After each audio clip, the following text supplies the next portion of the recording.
Salut, c'est Yann, j'espère que tu vas bien. Alors aujourd'hui, on va voir 10 conseils pour développer ton agence digitale. Mais juste avant, si tu es coach, consultant, formateur, freelance, si tu as une agence digitale, si tu vends tes services de manière générale à des entreprises, j'ai une formation gratuite continue. Tu as le lien d'inscription en description. Tu peux aussi cliquer sur le i sur YouTube. Et en t'inscrivant, tu vas recevoir chaque matin à 9h un email dans lequel je partage un conseil, une astuce, une méthode pour facturer tes services à prix d'or ou pour trouver plus de clients.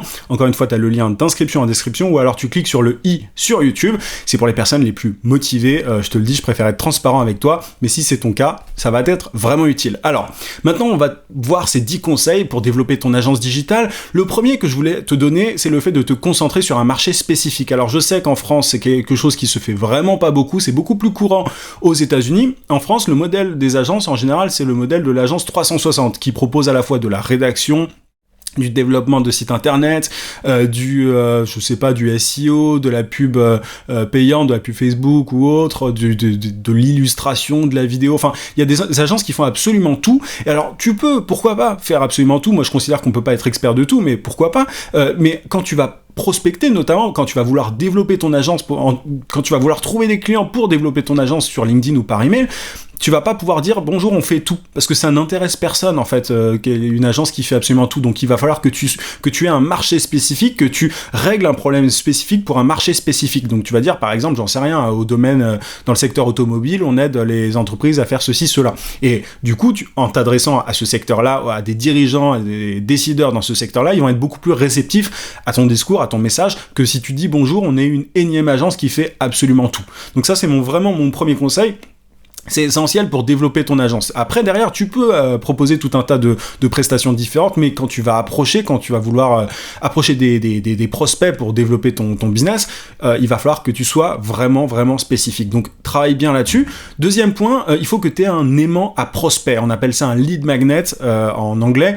C'est quoi un aimant à prospect? C'est ce qui va te permettre de récupérer des coordonnées de prospects. C'est-à-dire que, par exemple, tu vas avoir un guide à télécharger sur ton site internet et ça va te permettre de récupérer le numéro de téléphone ou l'email ou les deux, peu importe, de tes prospects pour pouvoir ensuite communiquer avec eux, leur envoyer par exemple une newsletter de temps en temps. Alors évidemment, c'est très souvent mal fait, donc c'est pas le sujet de cette vidéo, mais en tout cas, tu as de quoi les contacter ou alors les nourrir de contenu entre guillemets. Mais un aimant à client, c'est vraiment une des meilleures stratégies sur Internet pour récupérer les coordonnées de ses prospects. Il faut évidemment que cet aimant à client, j'utilise ce terme-là parce que je trouve qu'il représente bien le truc, mais il faut qu'il apporte de la valeur. C'est-à-dire que ça peut être un guide, par exemple, X conseils pour, pour réduire le coût de ses publicités. Tu vois, par exemple, si tu es une agence spécialisée en publicité Facebook, voilà, X conseils pour réduire le coût de ses publicités. Alors, tu vas peut-être avoir peur que la personne en face n'ait pas besoin de toi parce que tu lui donnes ce guide, mais en général, c'est quand même rarement le cas. Ce guide-là est une introduction, mais si la personne a envie d'aller plus loin, elle fera peut-être appel, du coup,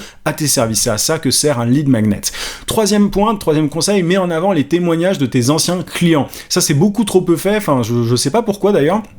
Souvent, on met juste ses services, etc. Mais on met pas vraiment les succès que nos clients ont eu. Moi, je le fais sur mon site internet. Je suis pas une agence, mais je le fais. Mais il faut vraiment, miser sur les anciens résultats que tu as eu pour tes clients. Et le mieux, c'est même de faire de jolis case studies avec de la vidéo si tu as envie, pour simplement pour donner envie à tes prospects, à tes clients potentiels, pour leur montrer que tu es compétent, que tu es expert, que vous êtes en tant qu'agence expert dans votre domaine. Mais les témoignages, moi, il y a tellement de gens qui m'ont dit, ah bah tiens, je prends ta formation ou je fais appel à toi parce que t'as travaillé avec tel type de boîte, c'est exactement la même problématique que moi. Donc les gens se reconnaissent dans les témoignages. Donc mise sur les témoignages, c'est vraiment un outil un outil entre guillemets, qui est sous-utilisé par les agences.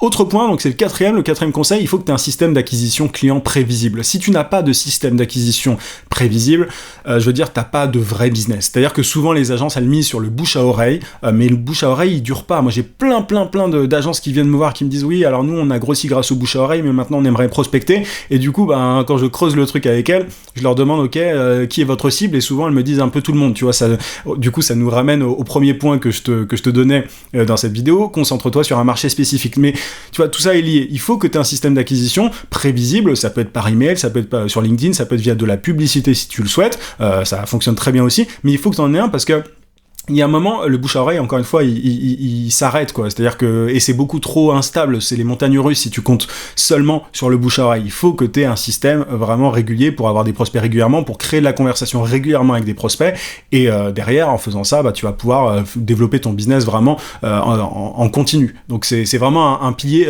essentiel d'une agence digitale à succès. Autre point, sois ton propre client, applique ce que tu prônes. Tu vois, moi, les conseils que je prône de manière générale, que je donne, je me les applique à moi. Et c'est tout bête, mais ça montre que ce que tu conseilles fonctionne, tout simplement. Et t'es finalement ton meilleur ambassadeur, en fait. C'est un peu, tu vois, c'est un peu comme les témoignages clients. Tu as aidé des gens à avoir des résultats grâce à une méthode ou peu importe grâce à quoi. Donc les gens voient des résultats concrets, mais en te voyant toi aussi, ils se disent ah bah tiens, il dit ça, il le fait, ça marche pour lui, il a l'air de bien gagner sa vie ou peu importe. Enfin, cette agence a l'air d'avoir du succès grâce à la pub Facebook parce qu'elle-même fait de la pub Facebook par exemple.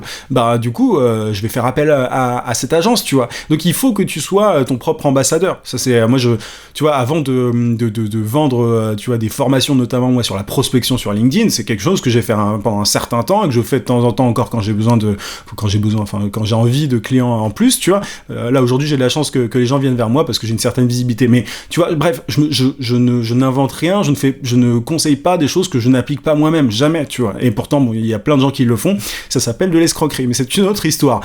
Autre point, simplifie tes process. Tes clients, ils veulent des choses simples, c'est-à-dire que souvent tu vois, les process des agences, ils sont un peu compliqués. Je connais bien le sujet parce que je viens du monde des agences à la base, des grosses agences, et c'est super compliqué, tu vois, en interne, il faut faire appel à telle personne, puis à telle personne et tout.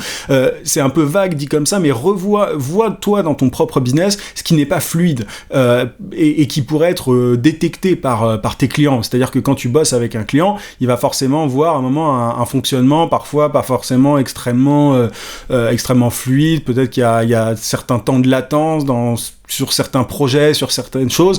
Essaye de réduire ça au maximum, réduis la friction au maximum pour que ton client ait une expérience la plus agréable possible et qu'il se dise que c'est génial de travailler avec toi. Je pense que c'est quand même plutôt sympa d'avoir ce genre d'expérience avec tes clients. Autre point, choisis bien les gens avec qui tu travailles. Alors ça peut être que tu travailles avec des freelances ou peu importe si tu as des employés.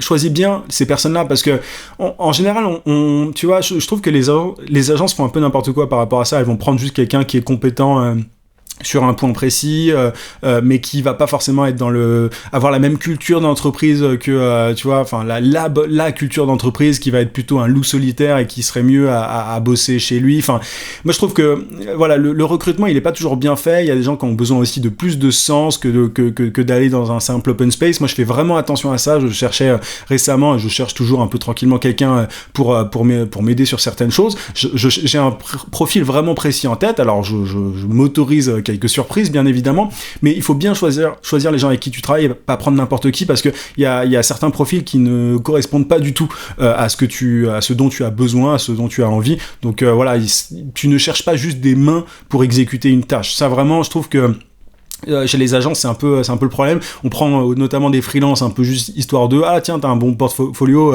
viens travailler avec nous. C'est tu vois, une collaboration, enfin je sais pas, c'est de l'humain avant tout, donc il faut aussi faire attention à ça. Est-ce que la personne en face a la personnalité qui correspond avec le travail en agence, avec tes habitudes à toi, etc. Donc attention à ça, je trouve qu'on passe un peu trop vite en général là-dessus. Ensuite, fluidifie ton onboarding client. Alors tu sais, quand tu as un nouveau client, ça rejoint un petit peu ce que je te disais par rapport au fait de simplifier tes process. Quand un client et quand tu accueilles un nouveau client, en fait, par quelles étapes est-ce qu'il doit passer? Parfois c'est un peu laborieux, parfois tu dois envoyer un email, tu dois lui demander des éléments pour si tu fais des sites internet par exemple, tu dois demander des éléments mais tu les demandes trop tard. Enfin, encore une fois, parfois la mécanique n'est pas bien huilée et il faut faire attention à ça. C'est juste pour que tu rendes l'expérience de ton client beaucoup plus agréable. Avant-dernier conseil, ajoute des upsells pour maximiser tes profits. Alors c'est quoi un upsell? C'est une prestation complémentaire. Souvent on voit son agence comme un gros package, alors on fait des sites internet, de la pub Facebook et tout, mais le mieux c'est d'avoir une offre d'entrée et ensuite faire des upsells, des prestations complémentaires. Tu accroches entre guillemets un client avec quelque chose qui lui est particulièrement utile à un instant T, c'est urgent, il en a besoin tout de suite, et derrière, vu qu'il y a de la confiance, vu qu'il est content du travail que tu fais pour lui, tu vas pouvoir lui proposer des prestations complémentaires. tiens, on a amélioré tel point, mais est-ce que ça vous dirait que votre site internet, on vous le refasse, etc. Enfin, tu vois, il s'agit de proposer simplement des choses en plus qui peuvent aider. Il s'agit pas juste de vendre des trucs pour vendre des trucs. Il faut évidemment que ça soit utile pour ton client. Mais il y a trop d'agences qui ne font pas ça, qui ne proposent pas d'upsell, alors que les meilleurs prospects, finalement, ce sont les meilleurs clients pour toi, ce sont tes propres clients, parce que un client, quelqu'un qui te fait déjà confiance, a beaucoup plus de chances de te repayer. Que voilà, c'est toujours mieux que d'aller chercher simplement des prospects froids qui n'ont jamais entendu parler de toi auparavant.